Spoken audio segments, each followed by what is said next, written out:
I will give. Take my yoke upon you and learn from me, for I am gentle and lowly in heart, and you will find rest for your souls. For my yoke is easy and my burden is light.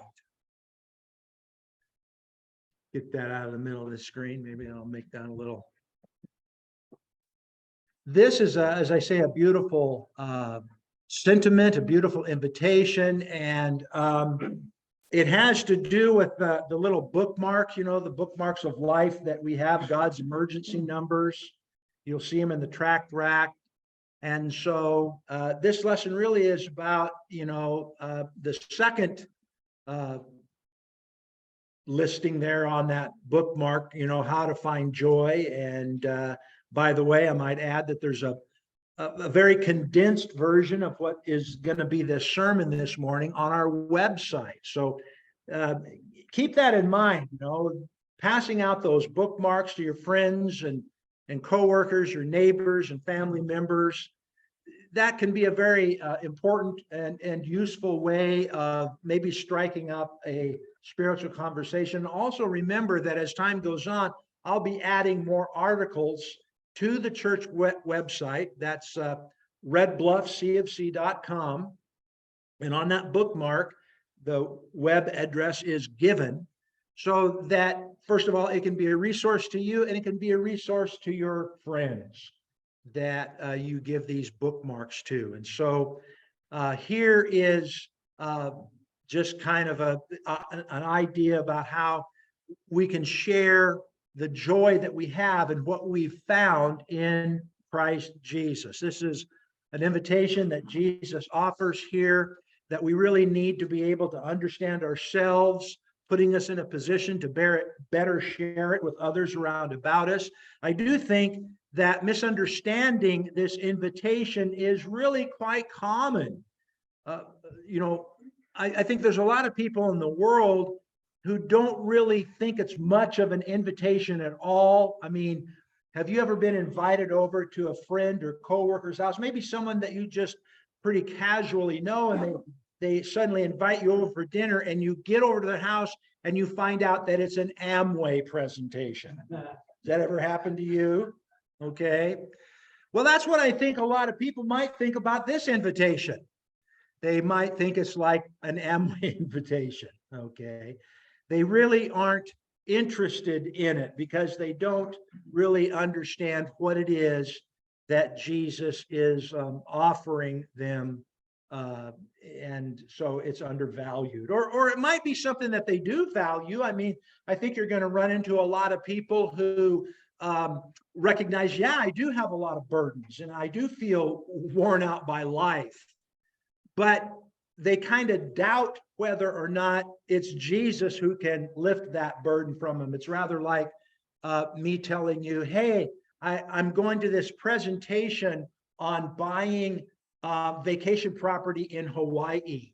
Would you like to come? And you would say, well, yeah, but I don't have the money. I mean, how much is it going to cost me to buy vacation property? And besides that, how do I even get there? I didn't have enough money to buy the plane ticket to fly to Hawaii and enjoy this beautiful. So it just seems too expensive, right? There's lots of things you would like, but it's just out of your price range. Well, there again, I think there's similarities that lots of people think, well, it's just out of my price range. Listen to Jesus, I'm going to have to be going to church every Sunday, and I've got to do all this stuff. I mean, he's got all these rules. See, what they're really saying is it's too expensive. It's going to cost me too much to be a Christian. Yeah, I'd like to have the burdens lifted, but Jesus is out of my price range. Kind of like, Hawaii vacation property, a luxury condo in Hawaii is pretty much out of my price range, right? And so that, I think, is just some of the ways that people kind of misunderstand this invitation, this beautiful, beautiful invitation that Jesus is giving us here. So how can we overcome this problem? How do we get people to see the value of this invitation? Or, do they even see it as valuable? perhaps they do, but they just think it's just going to cost them more than they can afford to pay, that I just can't do it. And I think that's pretty common. You know, people say, well, I just can't be a Christian. It's just too much. It's too hard to be a Christian. So let's kind of take this apart here, take a look at this. First of all, I do think that we need to understand that it is an invitation that we desire, even if people are not really understanding it initially. Just as I said, there are lots of people who don't think they need this invitation. So that when you talk to them about rest from all of their burdens, their labor, it just doesn't really resonate with them. And there's a lot of reasons for that, one of which I think is touched upon in places like 1 Corinthians 1:26. Paul there writes, for you see your calling, brethren, that not many wise according to the flesh, not many mighty, not many noble are called. I mean, you know, Paul is asking the Corinthian brethren, just stop and look around you. How many rich people do you have in your congregation there at Corinth? How many people from, you know, high social rank and status and nobility do you have as members in your local church? And I think it's pretty clear that Paul's point is you don't have many, do you? And so that's part of the problem, is that, you know, you've got, you know, this problem of people ignoring it. As Jesus points out in Mark 10:25, it's easier for a camel to go through the eye of a needle than for a rich man to enter into the kingdom of God. Well, why is that so? That's one of the things that we need to think about. Why is it so? And I think part of it has to do with the fact that lots of wealth, lots of status, lots of material prosperity kind of works like anesthesia. It numbs us to the reality of this burden that in actuality we're all really carrying. At least I think that's true from a materialistic standpoint. So most people, or I could say maybe, if not most, a lot of people, because of the prosperity that we have in this culture, and because they tend to think only in material terms, they tend to think only about money. And you're going to find a lot of people who make a lot of money, and they're pretty much used to, if they want something, they go out and buy it. You know, I'm shocked at the cost of housing. We really do kind of live in a bubble here in Northern California. When you look at the rest of the state, you know, you can go down to the Bay Area and just, you know, a house that costs a couple $100,000 up here is worth upwards of $2 million in the Bay Area. I just stop and think about, you know, I have a brother that sells real estate there. He tells me he's not having any problem selling these $2 million, $3 million, $4 million homes. So think of the money that has to be floating around down there.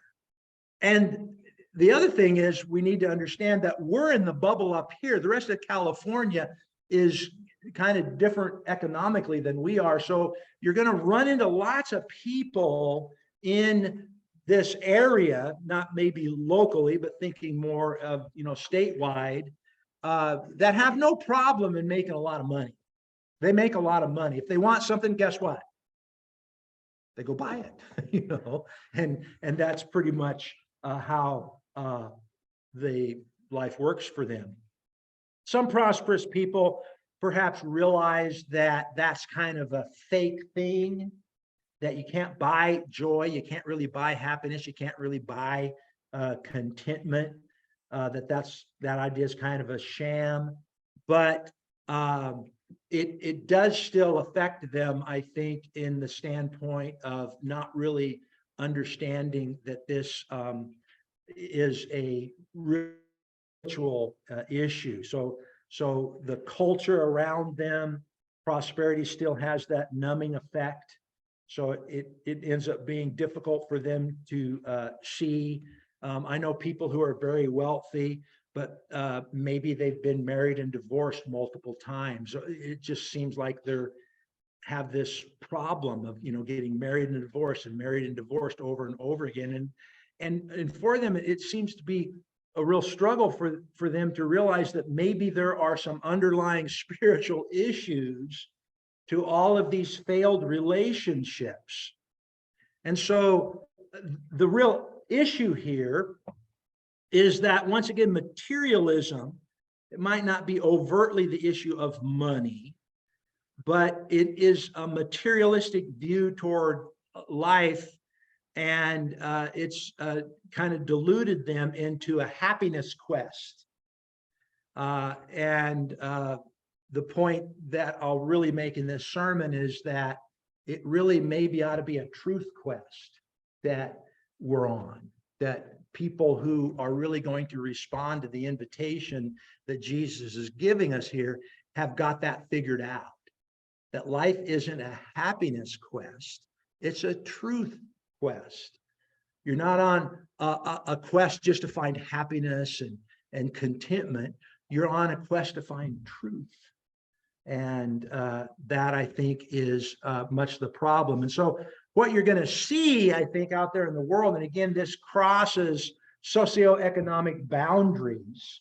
So you're going to see that up here, is that many are trapped in an endless quest for gratification. So they might change what gratifies them. So maybe going hunting. Do you know people that like to go hunting? Do you know people that like to go out we live in a beautiful part of the state, and so they like to go outdoors. They have a lot of outdoor, go RVing, okay? See, you might find people in the city are not so much into that. They don't really care about hunting and fishing and those type of outdoor activities. But how about folks up here? See, and they say that gives them great gratification, right? And so you see, that's kind of the problem. It's this ceaseless quest for gratification. It doesn't matter if you make a lot of money or you don't make a lot of money. The problem is still the same. It's this ceaseless quest for gratification. It's like a hamster wheel. The hamster can just run faster and faster and faster. And how much further does the hamster get by running faster and faster and faster? Doesn't make any progress. Well, that's this, what I mean when I talk about being trapped in this endless quest for gratification. One of the things that we're going to see is that Jesus said these crazy things that seem to be self-contradictory. He would say things like, "He that seeketh to find his life will" what? Lose it. And those are often called paradoxical statements, the paradoxical statements of Jesus. Jesus is famous for saying stuff like that, right?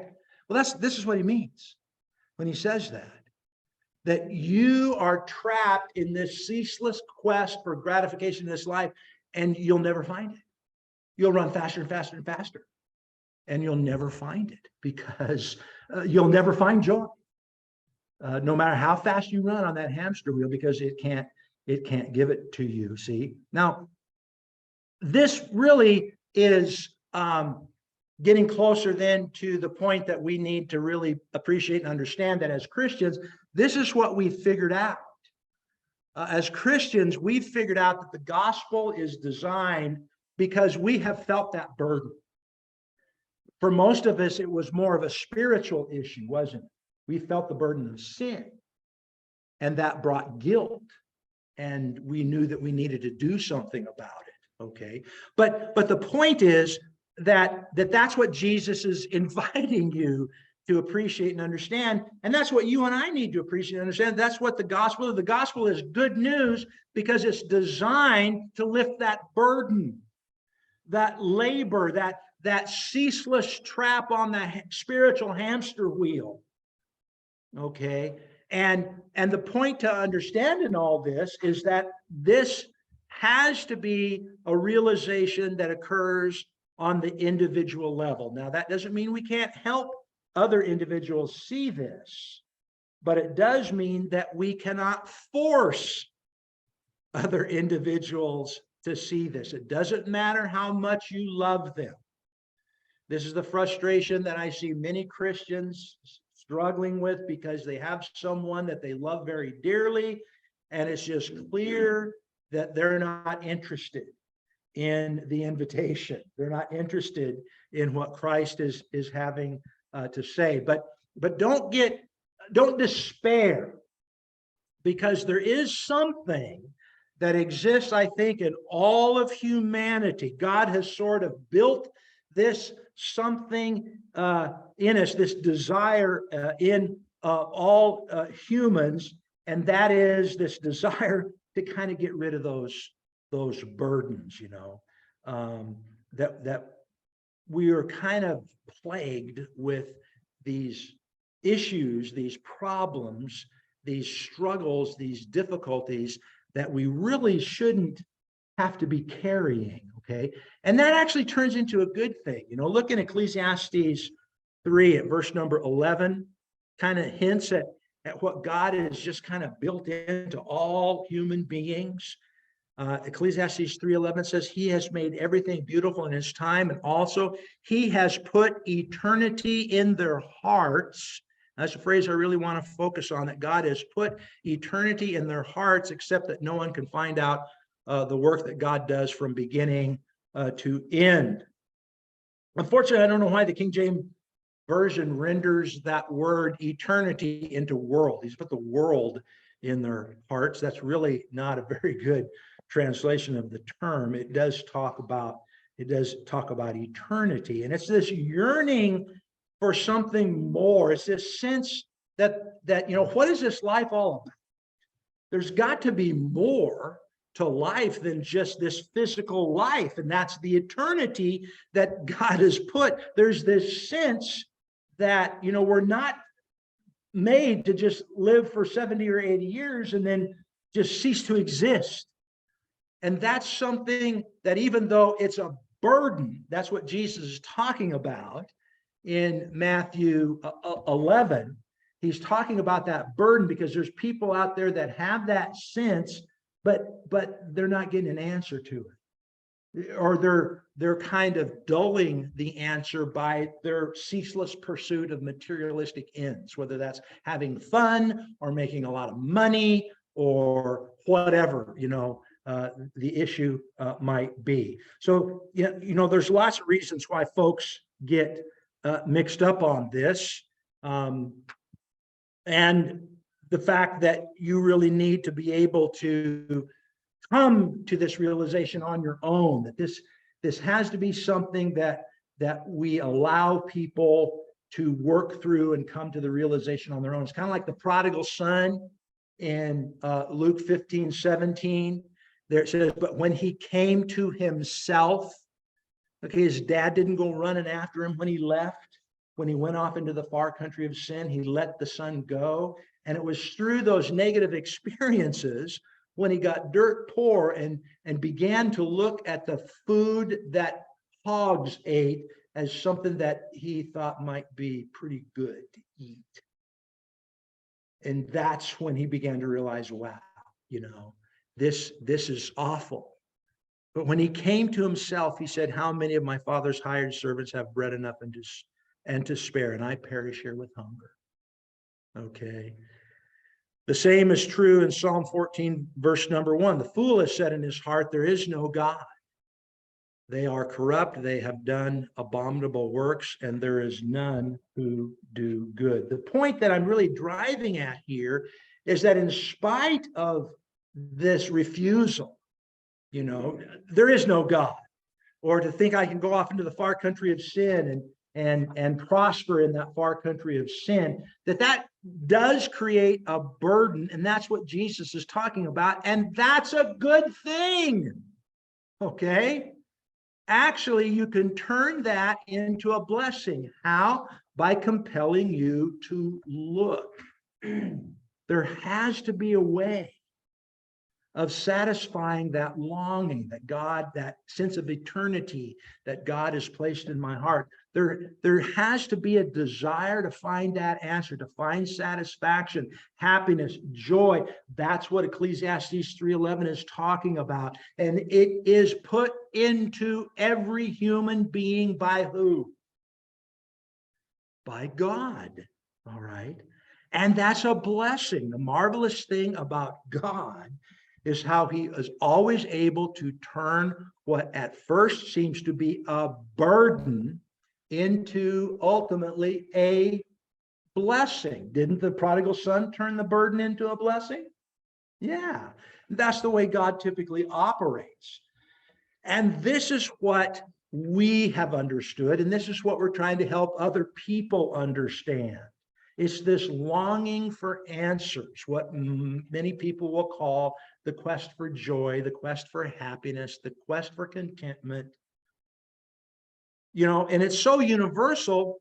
You all know a document, it's written right in the Declaration of Independence, isn't it? What are we endowed by with our Creator? Life, liberty, and the pursuit of what? See, you don't have to be a theologian to figure that out. This is intrinsic in humanity. Well, lots of people are out there pursuing it, but they're trapped on this spiritual hamster wheel. We as Christians need to be ready to show them, hey, I found it. I got off the hamster wheel, okay? And what we found is this. It's not a happiness quest. It's a truth quest. That's what I figured out. That's what Jesus taught me. That's the good news. The good news is that it's just like Jesus said, he that seeketh to find his life will lose it. I've got to quit putting happiness. I've got to quit putting, we live in a culture where anything that is perceived as uncomfortable or anything that's perceived as being problematic must be avoided at all costs. We as parents teach our children that. What is the typical response of parents when their kids are having difficulty at school? What does a typical parent do? They run down to the school and they chew the teacher out. And that's my job, because it's my job to make sure that my child never feels uncomfortable, that my child never gets anything that makes them feel bad. See? And the reason they do that is because they think that life is a happiness quest. It's all about having happiness. Well, it's in our Constitution, isn't it? And Jesus comes along and says, no, you don't understand. The way that you find happiness is to quit looking for it. Look for something else. Go on a truth quest. And lo and behold, you will find what? Happiness. See? And that's what Jesus is talking about. And this, I think, is also tied to a very rudimentary misunderstanding of sin. Most people, in their pursuit of happiness, trying to find satisfaction, meaning, and purpose in life, i.e., that filling that eternity that is in your heart. One of the things I heard, just a good thing to think about, is that every human being is created with a God-shaped hole in their heart. And there's only one thing that can fill that God-shaped hole. You want to guess what that one thing is? That's right. It's God. That's the only thing that can fill it. And this is the problem of sin. See, most people think that sin, and I think lots of Christians think this way about sin, is that sin is the stuff that God in the Bible says is bad, right? But they're a bit confused as to why God says it's bad. For most, sin is a list of things that God says are bad, but in actuality are rather quite fun to do, you see. And people find that quite problematic. So sure, the Bible says lying is a sin, but when I lie, I found out at a very young age that it can get me out of trouble. How about you? Have you ever discovered that? Lying can get you out of trouble. Telling your teacher that your dog ate the homework can get you another day, as long as you don't keep using the same worn out excuse all the time, right? I know that God said sex outside of marriage is sin, but it sure seems gratifying. In fact, it seems thrilling. Okay. So again, it seems to be quite a good thing. So for lots of people, sin is merely the list of things that God and the Bible say are bad, but in actuality and practice are really kind of fun. And that is not the problem of sin. That is not a biblical understanding of the sin. What we need to understand about sin is that sin is a subversion of what is good. Many ways that I can illustrate this. This is the problem. It fools you into thinking that something that actually is good, when it's understood in the context in which God frames it, becomes bad when you take it out of the context in which God put it, like sex. Look at what God says about sex in a place like Hebrews 13, verse number 4. Marriage is honorable among all, and the bed, that word there is coitus. Bed, coitus, it's actually talking about the sex act between a man and a woman. And the bed undefiled, but fornicators and adulterers God will judge. It's not that sex is bad. Sex is good. Isn't that what he said? Marriage is honorable and all. The problem is, well, how do you define marriage? So that's what our culture is struggling with today. Marriage is whatever you want it to be, between a man and a man, a woman and a woman.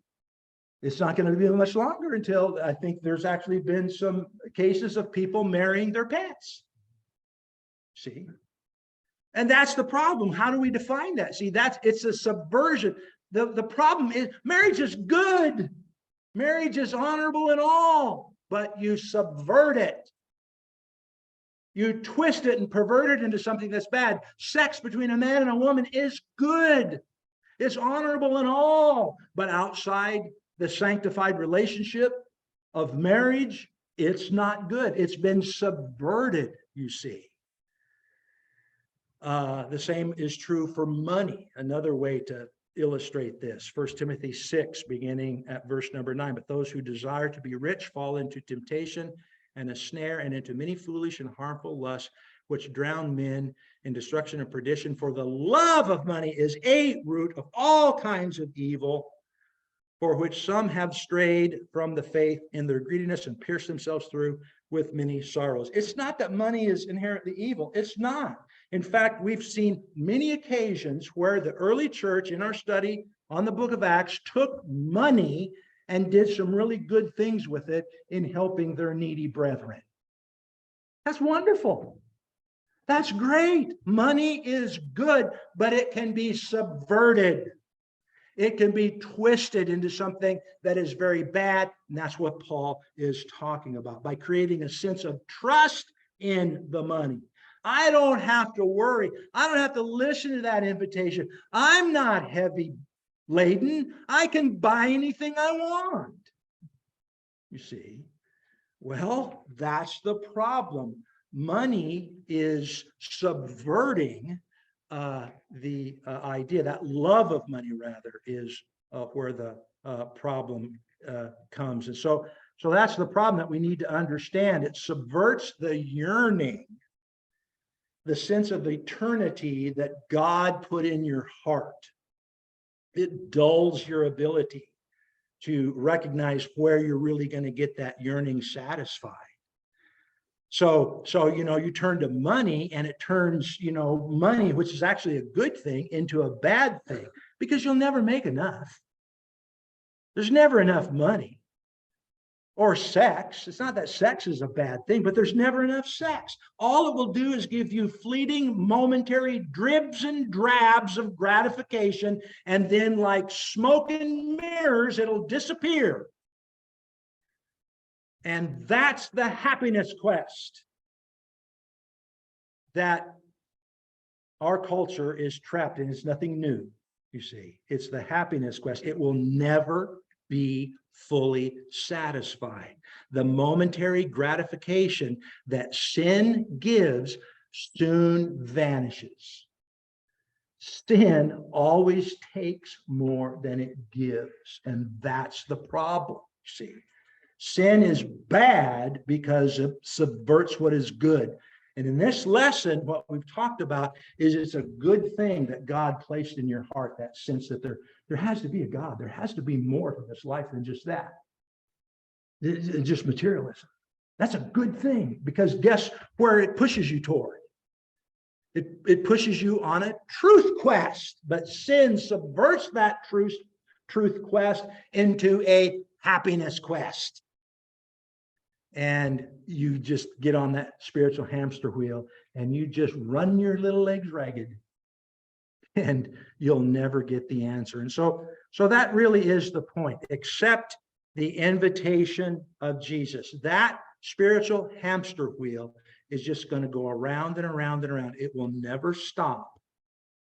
And it won't stop until you and I, and you've already done this, accept the invitation of Jesus.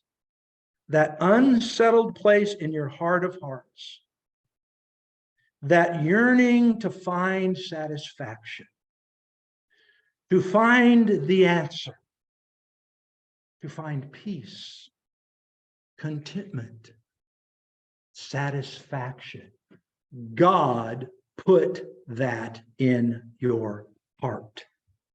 And he put it in your heart to lead you to his Son, to lead you on a totally different quest that is a truth quest. Come unto me, all you who labor and are heavy laden, and I will give you rest.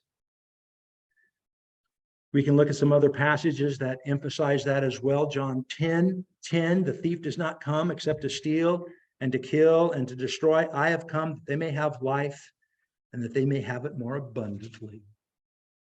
That's why Jesus came, to give you and I the abundant life. And this is what we need to be sharing with people. That I found out that I was making a mistake. I used to be caught up on that spiritual hamster wheel of materialism. And then I listened to Jesus. And when I found out that I cannot make happiness the central point of my existence, that it has to be something more, it has to be a truth quest, a search for truth, that's when I finally began to experience happiness. Because Jesus answers that question. He's the one that takes those burdens off of me. Likewise, in 2 Peter 1, verses 3 and 4, his divine power is granted to us all things that pertain to life and godliness. He's saying that he will fill that God-shaped hole in your heart through the knowledge of him who called us by his own glory and excellence, by which he has granted us precious and very great promises, so that through them you may become partakers of the divine nature. Now listen to this: having escaped the corruption that is in the world because of sinful desire. Not because of desire, because desire that's been subverted, desire that's been perverted. It's not desire. I desire and you desire to live how long? What's our hope as Christians? How long are we going to live? Forever. Is that wrong? Is that a bad desire? No. Just don't let Satan subvert it. Change it from a spiritual life to a materialistic physical life. And so that becomes the point of the lesson. To find real joy, we must go on a truth quest. Jesus said in John 8:32, you shall know the truth, and the truth shall make you free. It will make you free. And my dear friend, that's what you found out. And that's a wonderful message, isn't it? Can you imagine sharing that message with other people who don't understand it? Showing them that sin is not properly understood when it is seen as merely a list of things that God has arbitrarily labeled as bad, and they're actually quite fun to do. that what sin really is the subversion of what is good. It's taking a good thing and twisting it and contorting it and making it a lie that tells us that I can find meaning and significance in life through those lies, through that subversion. Jesus says you can't do it. It doesn't work that way. And that's what I've discovered. And that's what message we can share. The gospel is good news. It is good news. I don't have to believe those lies anymore. And I can find happiness by not making it the number one priority in my life anymore. Truth is my number one priority. Finding truth, conforming to that truth. Because that's what sets me free. The lesson is yours. If there are any in the audience who want to participate in that truth quest, you want to answer that beautiful invitation that Jesus has extended to you, you can do that this morning by coming forward, hearing, believing, repenting, confessing. You can be baptized. And you can change the trajectory of your life right now. And you're going to like the change. You're going to like the blessings that it brings to your life now and forever. If there's any way we can be of help to you, come forward, make those wishes known while together we stand and sing.